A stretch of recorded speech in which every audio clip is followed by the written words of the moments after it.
You ever wonder what happens when hate meets control? The narrator's voice rang out, slow, cold, like a warning of an approaching storm. That afternoon, the sun poured down like molten metal along a quiet road on the outskirts of Atlanta. The air was thick, sticky, even each breath felt like it clung to your skin. The little gas station sat tucked between rows of dry, brittle trees, visited by only a few people each day. Darius, a 17-year-old boy, brown-skinned, lean yet sturdy, was carefully wiping the windows of a pickup truck. Sweat trickled down his cheek, but his gaze remained calm, patient. Inside the shop, Ava, his younger sister, about 10 years old, sat curled on a chair, engrossed in reading a comic book. An old radio on a shelf played soft jazz, blending with the sound of wind passing over the fuel pumps. A surprisingly peaceful afternoon. Then, the roar of engines. Not one, but four. The heavy, harsh growl of motors smashed through the stillness. A group of bikers raced in, kicking up dust as they came. They stopped, tossed their helmets onto the counter, sweat mixing with dark tattoos that ran down their arms. Their eyes landed on Darius. A crooked half-smile curled on her lips. Didn't expect to hire someone like this out here. The atmosphere shifted instantly. Mr. Lopez, the gentle Mexican owner, knitted his brow behind the counter. He started to speak, but the bikers advanced. One of them pulled a water bottle, flicked it casually to the ground, his voice oily. "You sure you can clean this up, kid?" Water splashed over Darius's shoes. Ava looked up inside, her eyes full of worry.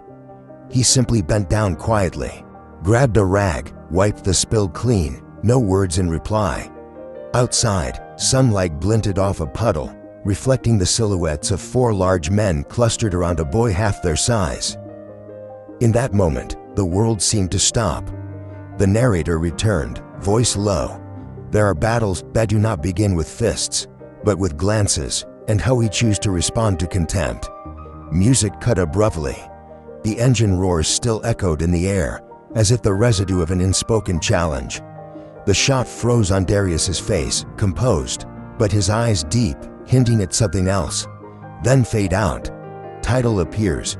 Bikers mock a quiet teen. Seconds later, they're on the ground regretting it. Darius was only 17, yet in those eyes, deep, quiet, and with a weariness beyond his years, there was more than his age suggests.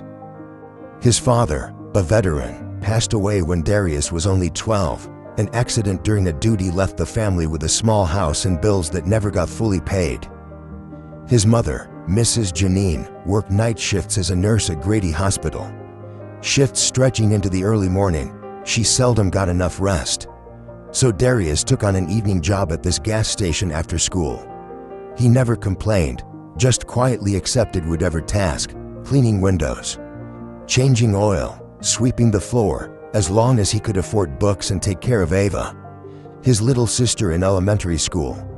Ava was the only reason he kept smiling after each long day. At school, Darius was the quiet kid, always choosing to sit in the back row. He did not pick fights or brag. But a few people knew. Darius had been bullied throughout a year in middle school, which drove him to train in Brazilian Jiu-Jitsu when he was only 12. His coach once told him, "Jiu-Jitsu does not teach you to fight, it teaches you control of body and emotion." That phrase carved deep in Darius's mind, becoming a guiding principle for every action afterward. He did not want to be a hero, nor did he want trouble. His goal in life was simple: stay calm, because that is true strength.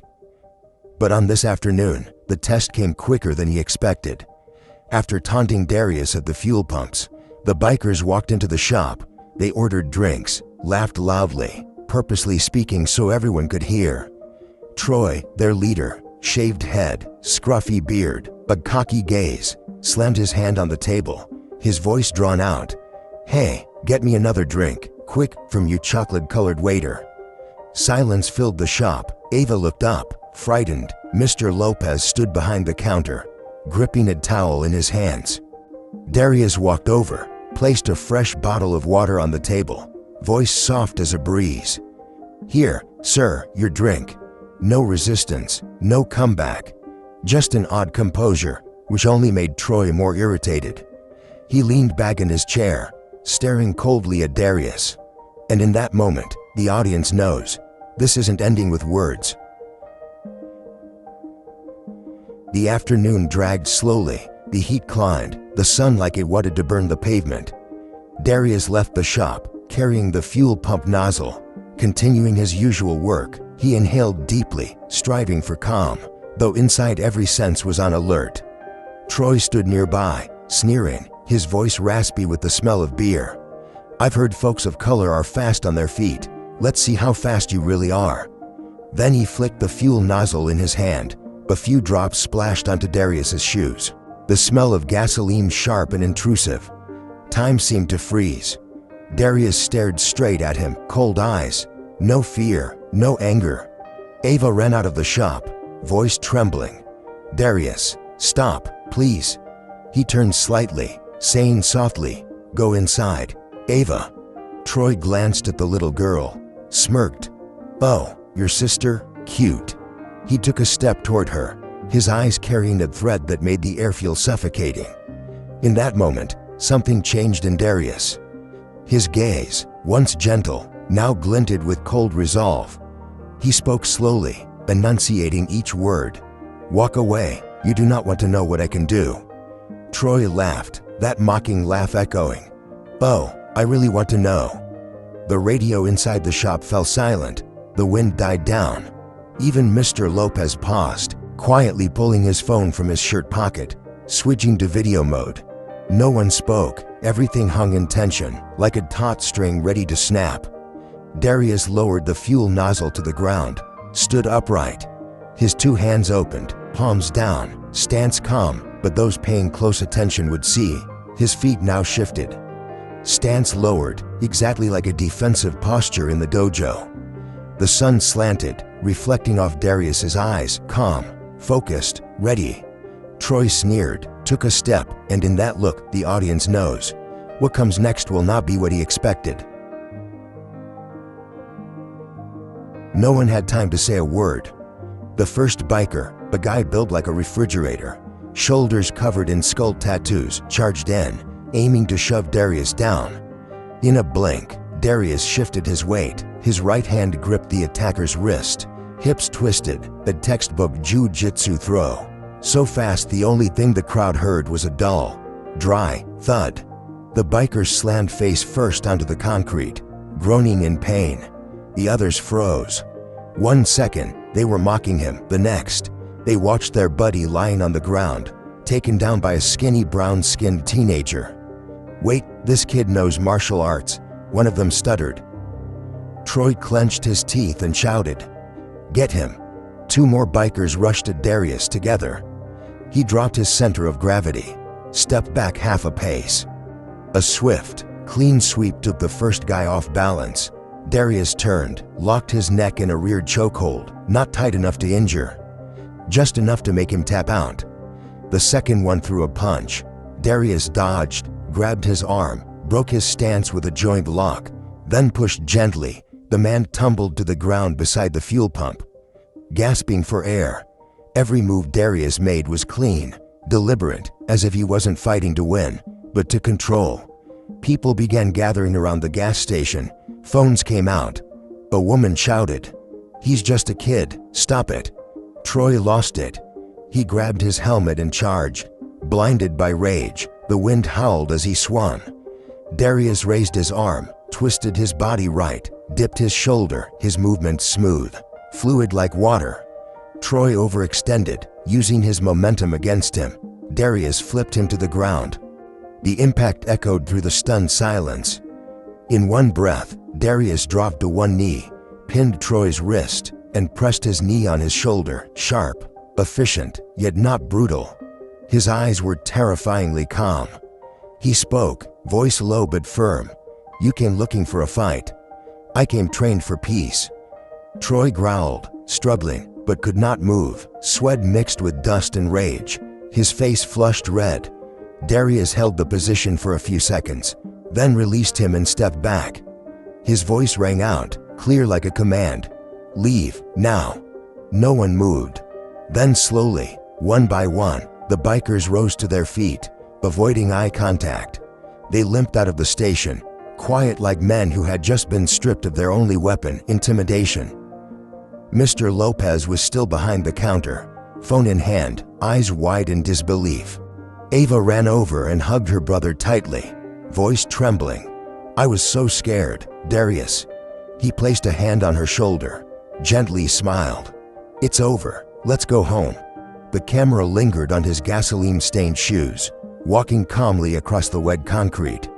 Across the street, the sun was setting, the red hue lighting up the sky like a farewell to a chaotic day.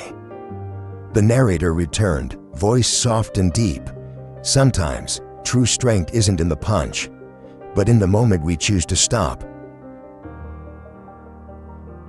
That night, the entire incident, caught on video, went viral. A bystander had posted it with the caption, "Kid at gas station defeats hate with pure calm." Within hours, it racked up hundreds of thousands of views and tens of thousands of comments, all praising the young man with admiration and gratitude. The police showed up at the gas station the next morning. They asked a few questions, reviewed the security footage. Every witness, including Mr. Lopez, confirmed Darius never struck first, he only defended himself. Mr. Lopez looked straight into the TV camera, voice full of emotion. "That boy didn't fight with hate, he fought with heart." That line spread across the internet, becoming a symbol of calm strength and courage in the face of prejudice. That night, when Darius's mother got home from a late shift, she caught her son's face on the evening news. Her eyes filled with worry, hands trembling as she held the remote.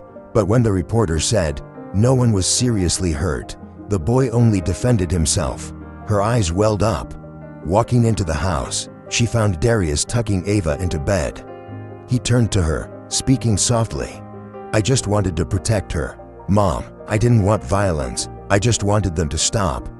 Mrs. Janine stepped forward, placed her hand on his cheek, and smiled through her tears. "Your father would be so proud because you stayed true to yourself." The next day, Ava posted the video of her brother with a short caption, "My brother showed me that strength doesn't mean anger." By the next morning, the gas station was quiet again. Darius, wearing his workout jacket and gym bag over his shoulder, stepped into his old Brazilian jiu-jitsu dojo. He bowed to his coach and tied his blue belt back around his waist. Morning light streamed through the windows, casting a warm glow on his face, calm, steady, and full of self-control. A new chapter began, no engine roars, no hate, just the steady breath and strong spirit of a young man who had learned, staying calm is the ultimate strength. Darius's story reminds us, peace isn't weakness, it's mastery. True strength is staying calm when the world wants you to break. We see Darius standing inside the dojo, sweat glistening on his forehead. He bows his head, tying the blue belt tightly around his waist. Behind him, morning light spills through the window, soft, warm, like a symbol of rebirth. If you've ever felt threatened, ever been looked down on, remember, you do not have to be big to be strong. Discipline, calm, and kindness, they can change the entire game. In the mirror, he no longer sees a hurt kid, but someone who learned to win through unwavering resolve. Do not let hate drag you down. Share this story so someone out there remembers. Calmness is not weakness. It is the greatest strength we have.